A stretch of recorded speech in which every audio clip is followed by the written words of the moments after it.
नमस्कार, मैं हूं अभय कुमार। आप देख रहे हैं अपना खास कार्यक्रम बिहार समाचार। बिहार समाचार में खबरें बिहार की, बातें बिहार की, देश दुनिया की तमाम खबरें जिसे आपको जानना जरूरी है।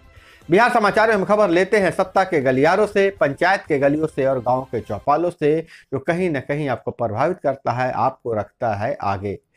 हम आज बिहार समाचार में लेकर आए हैं आंगनबाड़ी सेविका सहायिका क्यों डरी हुई हैं, वहीं वार्ड सदस्यों, मुखिया और सरपंच का क्या है हालचाल, जीविका दीदियों के समूह कैसे चलेंगे, साथ ही राजनीतिक और देश भर में हुए एग्जिट पोल का क्या आए हैं नतीजे। और इसी के साथ ही आज का अंक हम समर्पित कर रहे हैं अपने साथी बबलू कुमार को, जो सड़क दुर्घटना में दिवंगत हो गए हैं, इसलिए कल का अंक हम प्रस्तुत नहीं कर पाए थे।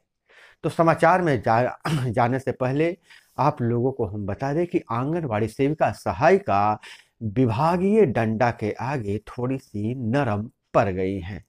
विभागीय सूत्रों के अनुसार, विभाग ने सूचना जो दे रहा है, विभागीय सूचना के अनुसार राज्य भर की आंगनवाड़ी सेविका सहायिका धीरे धीरे काम पर लौट रही हैं। उनके कहने का मतलब यह है कि उनका हड़ताल समाप्त हो गया है। अब केंद्र खुल रहे हैं, सेंटर खुल रहे हैं। हालांकि दूसरी तरफ कई संगठनों का कहना है कि हमने अभी तक हड़ताल वापस नहीं लिया है।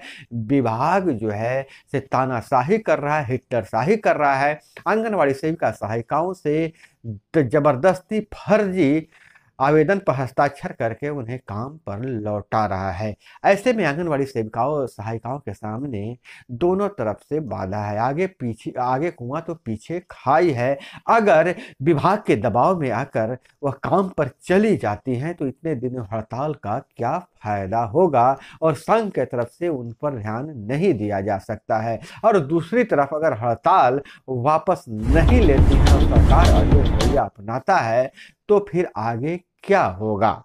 क्या इनका चयन मुक्त कर दिया जाएगा, या फिर इनके साथ क्या होगा यह कहा नहीं जा सकता है। जिस तरह से सरकार के विभाग के अफसर शिक्षा विभाग में देख ही रहे हैं किस तरह से तानाशाही चल रही है, तो आंगनवाड़ी सेविका सहायिकाओं के सामने आजीविका का प्रश्न उठ गया है।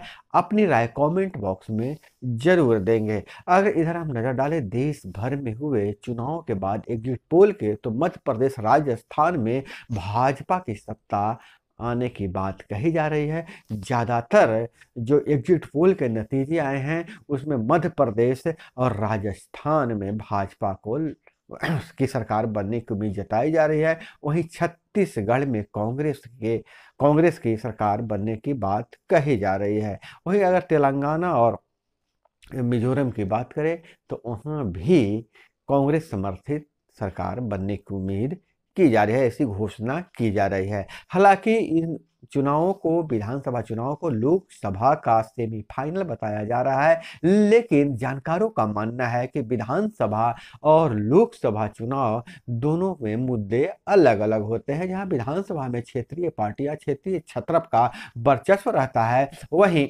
लोकसभा चुनाव राष्ट्रीय मुद्दे पर लड़े जाते हैं। और इधर अगर हम बात करें तो ग्रामीण क्षेत्रों में, बिहार से अगर बात करें, ग्रामीण क्षेत्रों में स्मार्ट प्रीपेड मीटर में ब्लूटूथ लगेगा। मीटर को खुद ही रिकनेक्ट कर सकेंगे उपभोक्ता। राज्य में 21 lakh smart meter, prepaid meter लगे हैं। अकेले पटना शहर में 5 लाख मीटर लगाए गए हैं। वहीं शिक्षक भर्ती से बहुत बड़ी खबर आ रही है कि जल्द ही सप्लीमेंट्री रिजल्ट जारी किया जाएगा। बीपीएससी जल्द ही पहले चरण की परीक्षा के आधार पर 4,700 शिक्षकों की सप्लीमेंट्री रिजल्ट जारी करेगा। गुरुवार को बीपीएससी और शिक्षा विभाग के अधिकारियों के बीच हुई बैठक में विभाग ने रिजल्ट के लिए संख्या बताई है, और बीपीएससी की तैयारी है कि 7 दिसंबर से पहले, जब यह परीक्षा दूसरे बीपीएससी पार्ट 2 का शुरू हो, उससे पहले रिजल्ट जारी कर दिया जाए। हालांकि विभाग ने जो बताया है कि 11वीं और 12वीं में 57,602 रिक्ति में से कुल 23,701 पद पर ही अभ्यर्थी चयनित किए गए हैं। तो 11वीं 12वीं की रिक्ति में सप्लीमेंट्री रिजल्ट आ सकती है। वहीं 1 से 5 तक के लोगों के बीच में काफ़ी असंतोष है और उन पर का रिजल्ट जारी हुआ कि नहीं जारी होगा, सप्लीमेंट्री रिजल्ट के बारे में बात कर रहे हैं। विभाग कोई स्पष्ट बात नहीं बता रहा है। और इधर शिक्षक भर्ती से लेकर एक और बहुत बड़ा अपडेट है कि 10 जिलों में सेंटर नहीं बनाए जाएंगे। बीपीएससी शिक्षक भर्ती परीक्षा पार्ट 2 में 10 ऐसे सेंटर हैं जो पिछली बार सेंटर बनाए गए थे, इस बार नहीं बनाए जाएंगे 10 जिलों में, जिसमें गया भी शामिल है। तो खास करके मगध और शाहाबाद के क्षेत्रों के जितने भी प्रत्याशी गया उम्मीद रखे थे कि गया सेंटर पड़ेगा, तो उन्हें और दूर के जिलों में जाना पड़ सकता है। प्रदेश के 534 प्रखंडों में भी राजद के 2-2 प्रवक्ता होंगे। एक टास्क मिला है, सोशल मीडिया अकाउंट बनाकर पार्टी की नीतियों को प्रचारित करने की बात कही गई है। वहीं दूसरी तरफ शिक्षा विभाग के पाठक ने बहुत बड़ा फरमान जारी कर दिया है। एक तरफ जहां छुट्टियों को रद्द किया है, छुट्टियों को कम किया है, और ये छुट्टियों के रद्दीकरण को जहां धार्मिक रूप दिया जा रहा है, राजनीतिक रूप से इस छुट्टी को रद्द करने की बात कही जा रही है, वहीं विद्यालय के शिक्षकों को 9 से 5 तक विद्यालय में ही रहने के साथ गर्मी के छुट्टी में भी विद्यालय नहीं छोड़ने के लिए शिक्षकों को फरमान जारी किया गया है। इसके खिलाफ कुछ शिक्षकों ने आवाज उठाया था, सोशल मीडिया पर पोस्ट किया था।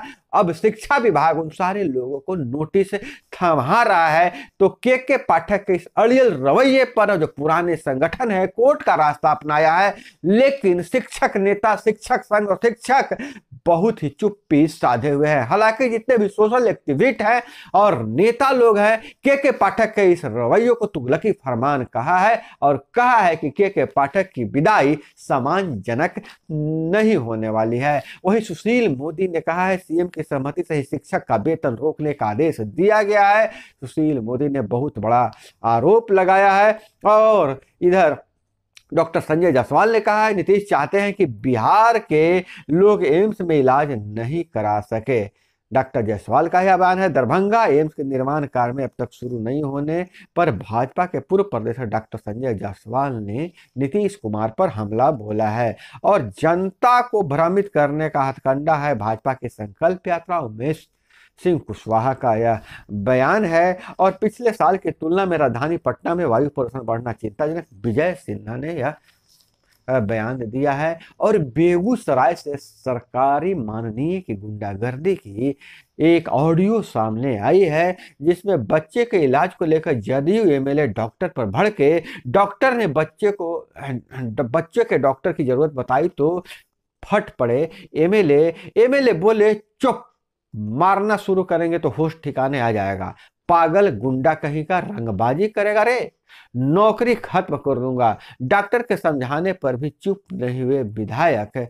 और एक विधायक समर्थक जो है बोला डॉक्टर से, जानते हैं आप किससे बात कर रहे हैं? डॉक्टर ने कहा, अरे भैया मैं अपनी ड्यूटी में लगा हूं, इमरजेंसी ड्यूटी है। जी हाँ, बेगूसराय सदर अस्पताल का इस नज़ारा देखकर सारे लोग हतप्रस्त रह गए। जदयू विधायक राजकुमार सिंह डॉक्टर चंदन कुमार पर बुरी तरह भड़क गए हैं। और जो माननीय के ऐसे व्यवहार से चिकित्सा जगत में काफी आक्रोश है, लोग असहमति जता रहे हैं। और पटना समेत कई जिलों में बूंदाबांदी, 5 दिसंबर से तेजी से बढ़ेगी ठंड। मध्य प्रदेश के ऊपर बने साइक्लोनिक सर्कुलर का असर है कि अब ठंड बूंदाबांदी हो रही है और 5 तारीख से ठंड बहुत ज़्यादा बढ़ जाएगी। और इधर राज्य के सरकारी स्कूलों में कक्षा 1 से 12 तक के एक ही परीक्षा कैलेंडर है। शिक्षा विभाग 1 सप्ताह में जारी करेगा परीक्षा कैलेंडर 2024 से। अभी 2 दिन पहले ही लागू की गई थी एक समय सारणी की। और वहीं अगर हम बात करें वार्ड सदस्यों, पंचायती राज विभाग के वार्ड सदस्यों, मुखिया और सरपंच और पंचों के, तो लगातार वार्ड सदस्य हमें और पंच फोन कर रहे हैं कि हम लोगों के लिए कोई अपडेट है कि नहीं है। तो अभी विभाग बिल्कुल सोया हुआ है। वार्ड सदस्यों के 9 सूत्री मांगों को लेकर सरकार ने जहां कहा था कि सहानुभूतिपूर्वक हम विचार करेंगे, लेकिन सरकार भी बिल्कुल अब सो गया है। सरकार इस मामले में कुछ कहने को तैयार नहीं है। हालांकि जो अंदरूनी सूत्रों से खबर मिली है कि वार्ड सदस्यों, मुखिया जी के लिए और पंच और सरपंच के लिए एक मसौदा तैयार किया गया है, लेकिन उस मसौदे को मुख्यमंत्री के समक्ष जाने के बाद मुख्यमंत्री अगर हरी झंडी दिखाते हैं तो कैबिनेट की बैठक में रखा जाएगा और कैबिनेट की बैठक में इसको प्रस्ताव पारित कर दिया जाएगा, जिसमें बताया जा रहा है कि अब वार्डों को 40:60 के मतलब 40:60 के अनुपात में काम मिलेगा। जो भी पंचायतों में काम होंगे वो 60% काम जो है सो वार्ड सदस्य करवाएंगे। हालांकि बहुत दिनों से ऐसी मांग की जा रही है और सरकार के अंदर के लोग भी ऐसी बातें बता रहे थे।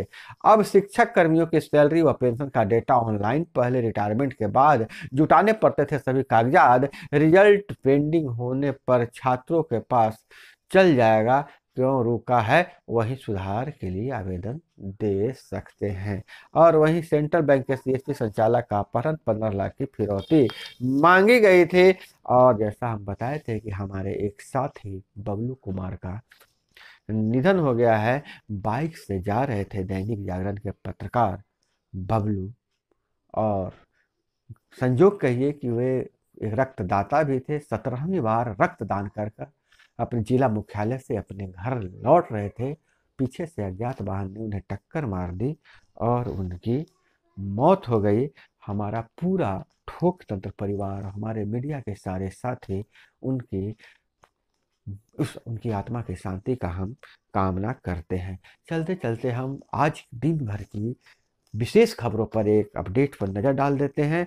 तो COP28 की बैठक से पहले पीएम मोदी भविष्य को आकार देने के लिए साथ खड़े हैं भारत और UAE। यह बयान है। BSF स्थापना दिवस पर बोले अमित शाह, जिस देश की सीमाएं सुरक्षित नहीं वह कभी भी विकसित और समृद्ध नहीं हो सकता है। और वहीं जम्मू कश्मीर के LG सिन्हा बोले, जम्मू कश्मीर में विधानसभा चुनाव कराने से पहले यहाँ से नहीं जाने वाला हूँ। वही एग्जिट पोल के बाद कांग्रेस ने राजस्थान में कबूली टाइट फाइट, तो प्लान बी का भी किया है खुलासा। एग्जिट पोल के अनुमान के बाद भाजपा और कांग्रेस की नजरें निर्दलीय विधायकों पर, निर्दलीय उम्मीदवारों पर अभी विधायक नहीं बने हैं और छोटे दलों पर टिकी है जो किंग मेकर की भूमिका में आ सकते हैं। गहलोत सरकार के ताकतवर मंत्री प्रताप सिंह खचरियावास ने प्लान बी को खुलकर स्वीकार किया। कहा, कांग्रेस को बहुमत का जादुई आंकड़े तक पार्टी नहीं पहुंच पाई